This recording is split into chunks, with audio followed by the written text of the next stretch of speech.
या 2 मिनिटं. हॅलो.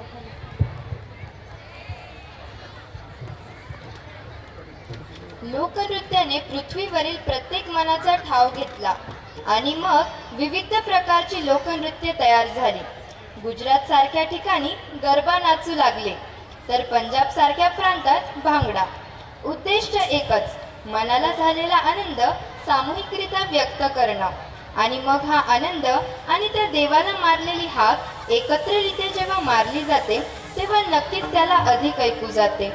गण धाव रे तुझ्या प्रेमाचे किती गीत गाव रे, तू दर्शन आम्हाला दाव रे. यासारखं लोकनृत्य आजही आपल्याला ठेका धरण्यास प्रेरित करतं. चला तर मग धरूया ठेका आणि पाहूयात ह्याच नृत्याचं सादरीकरण. येत आहे इयत्ता 6वी अ चे विद्यार्थी.